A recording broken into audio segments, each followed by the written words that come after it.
Good morning, Jill here, and today I'm here with a short share on a couple of things that I've been working on, or that I made, and I thought that maybe I would share them with you today while I was having my morning coffee. So I hope you're all well, and I hope that you're having a good start to your day or finish to your day. Thank you very much for stopping by and coming to see what I have to share with you. I will do this one last.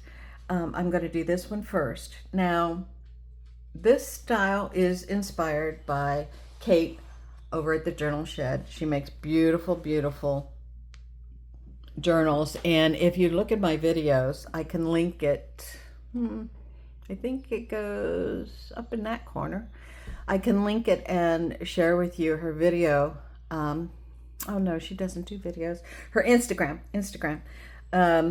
where she displays her journals that she makes, and they're just gorgeous. And I love the way she puts them together, and I wanted that kind of style. And these are kind of similar because for me, I kind of like my things to be, you know, some of you would say too matchy-matchy, but I like them to have the same style but different, okay? So this is my fabric swatch book, and it's special to my heart because of what's inside of it, and we will get there in just a moment. But I'll show you this part first. Of course, I made the piece together fabric, long and short stitching here, some slow stitching. I slow stitched all this on the front, and I wanted the edges just overcast stitch all the way around. And here is the back, different fabrics. I used some lace and some buttons to make that look kind of special. And there were certain requirements I had for this journal, and you have to think about when you're making journals, but it came together nicely. I love it. It's easy to expand if I want to, and so on. But let's get into what we have here. So this is my catalog, and you can see that. Oh, see, I always want to move out of range. Let me just stay put and I will be okay. I have 12 signatures in here. Each signature is a page. Each signature is reinforced with Tim Holtz fabric tape. Very strong. I wish I had used it in some things I had made earlier. I love, love, love it. Again, Tim Holtz fabric tape. So as I open up my swatch book, I come to the first page, and I put pockets on the first page. I stamped on this pocket. I also made this pocket. I gave it a little bit of a gusset on the inside so that my things would fit in here. And this one, I was able to fit my things in. Now, these are special things from Roxy Creations. Oh my gosh, her Journal of Stitchery, her fabrics, her Etsy store, wonderful. But I also wanted a feeling of old antique or sewing notions. So I went out and searched for some images of antique sewing notions. You'll see those throughout the book. Here's some more, and this is just a special page from Rachel.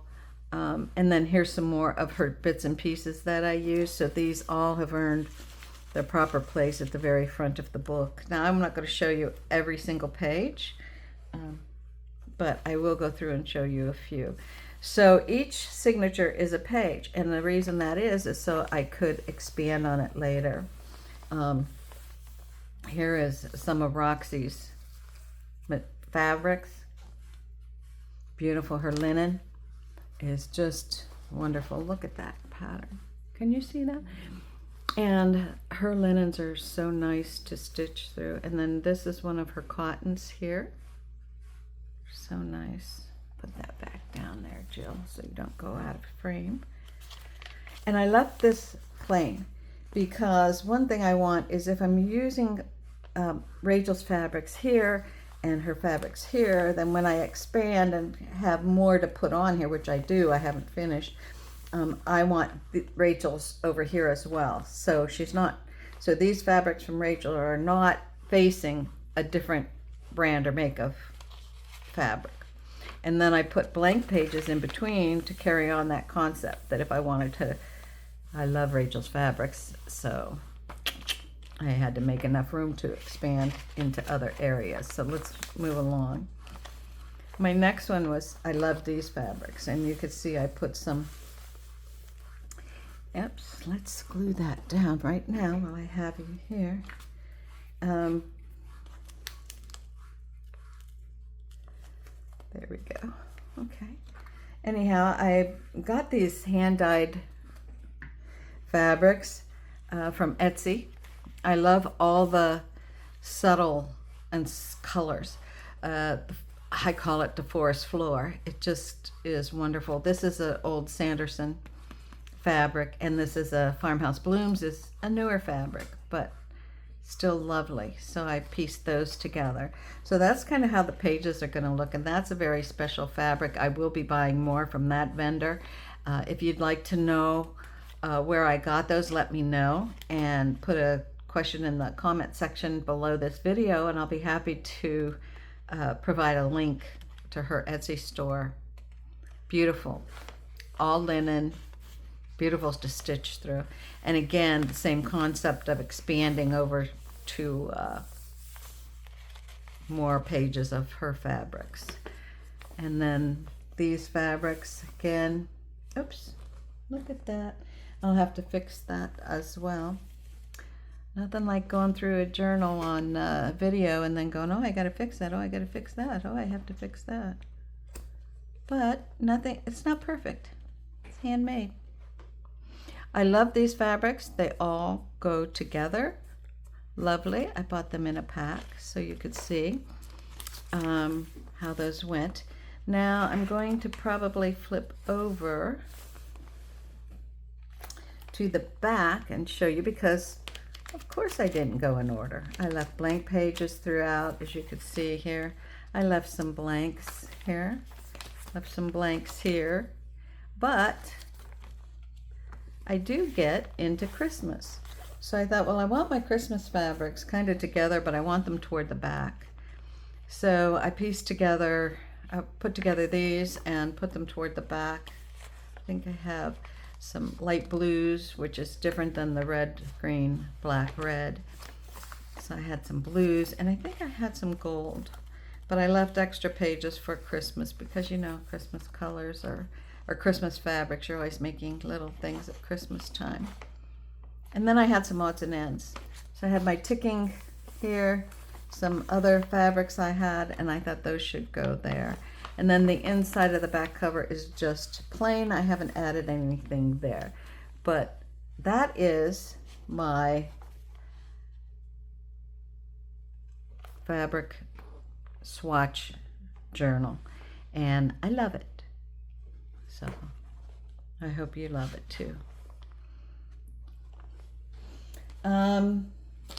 Now this one, I had made a needle book some time ago, and I really loved making it. It was a little larger than I wanted, but however, it suits the purpose. Now that it's a little larger, I'm so glad, because I just fill that thing up with things. So I wanted to make another needle book, but I wanted to make it different, and I wanted to make it for just my book binding. I make journals, so I'm always reaching for my book binding threads, needles, and so on. And I thought, why not make a separate needle book for your book binding needles? So this is where that idea came from, and you'll see on the inside. Again, this inspiration, thank you, Kate, over at the Journal Shed. This is her. Again, I like my journals to kind of coordinate, so I've used the Sanderson fabric there, some ticking here. I did some decorative stitching and pieced together some of this material. I put a lace binding. I did a little stitch there, no big deal. Well, no big deal. It was slow stitching and I just loved it, but I don't want one thing I don't want is on my journals, I don't want the closures to be removable, because you set them down, my desk gets very messy, and then I have to sort through all the stuff to find, well, where did I put that closure? Where did I put that piece of ribbon or whatever? So I like my closures to be permanent if I have a closure. So I made sure that I stitched this on here, but let me show you this. This is a silk ribbon. Let me show you this. This little piece here is inspired by Corey Damon over at Creating with Scraps. She made a closure that wraps around her whole little journal. Beautiful. And I was so inspired, and she used buttons. I love buttons. So of course I thought, okay, I'm going to dig out some of my buttons that I like. And I was playing with it, and I was making a sample that would remind me of these closures, and I could make them in the future for my journals. And while I was looking at that little sample, I thought, well, why don't I use that on this little needle book? The difference is I used a base fabric and then a background fabric and then my buttons. I sewed all the buttons different, cross stitch, parallel stitch, single stitch, etc. And then I thought, okay, well, I want to put my ribbon through there, but I don't want that ribbon to go anywhere when I'm done. So how do I do that? Well, before I stitched this on, so I had this little piece here, and before I stitched it on, I ran my ribbon in this hole, around, across the back, and out this hole. Wrapped it around the back. Oops, stay in there. I'm not ready to show you yet. And decided how long I needed to make the bow. Then I stitched the whole thing down. So now my closure, my ribbon, everything is nice and tidy and neat and not going to come apart and not going to be removable. I love it. I'm going to do this on more of my journals. This I did not stitch down. I didn't see a need. And I only wanted to put it, I only put this stitching partway across the back, lace on the spine. Now in the style of this is also inspired by Kate.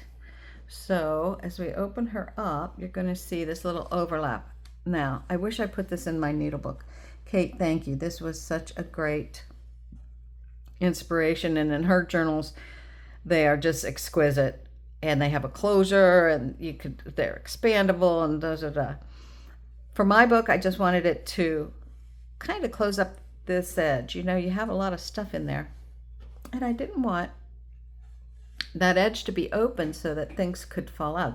So that rolled edge that Kate uses, I thought would be perfect. So here it is in my little needle book. And we will come over to that in a second. So over here is a U pocket. I'm going to call it a U pocket. And I haven't put anything on my little bulb pin there. Just a little bit of lace down the side, another button carrying that theme, my Sanderson. And so this is my bookbinder's needle book. So I have some of my bookbinding threads. These are waxed cords for bookbinding. And I bought some of my needles from a place in, where did I get them from? Did I get them from Australia or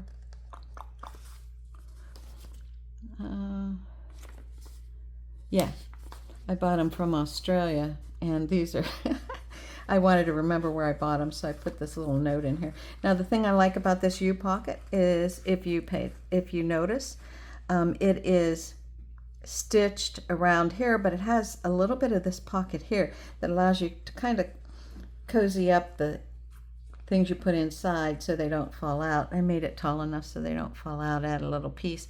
And if you notice, the inside is all canthus stitched down.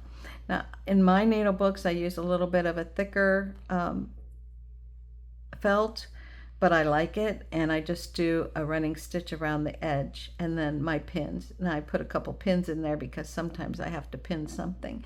And of course, then there's my bookbinding needles, my circular needle, and here's some of the loose threads that I had left over. I'm not going to waste those. I'm certainly going to want to use them, so I just tuck them in there. And then here's some very heavy